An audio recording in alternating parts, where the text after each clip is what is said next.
নমস্কার, কেমন আছেন সবাই? মিলনেরও বেলায় সবাইকে স্বাগত জানাই।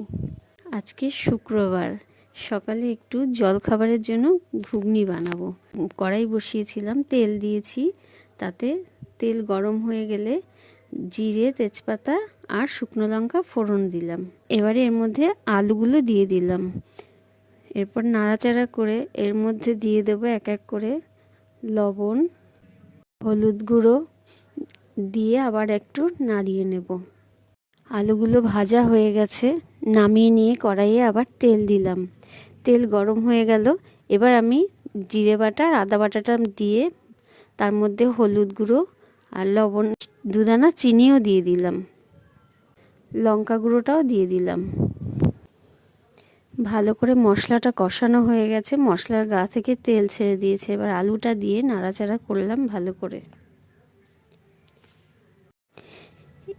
আলুর দিয়ে মশলা দিয়ে নাড়িয়ে চাড়িয়ে এবার ডালটা দিয়ে নাড়াবো ভালো করে। ঘুগনির ডালটা আগেই সিটি দিয়ে রেখেছিলাম প্রেসারে, ওটা আর আপনাদের দেখানো হয়নি। ডালটা দিয়ে ভালো করে সব কিছু নাড়িয়ে এর মধ্যে একটু জল দিয়ে দিলাম। এবার জল দিয়ে ফুটে উঠলে গরম মশলা আর একটু ঘি দিয়ে নামিয়ে দেব। সবাই ভালো থাকবেন, সুস্থ থাকবেন। ভিডিওটি ভালো লাগলে একটি লাইক করে দেবেন। নতুন নতুন ভিডিও পেতে চ্যানেলটিকে সাবস্ক্রাইব করে পাশে থাকুন।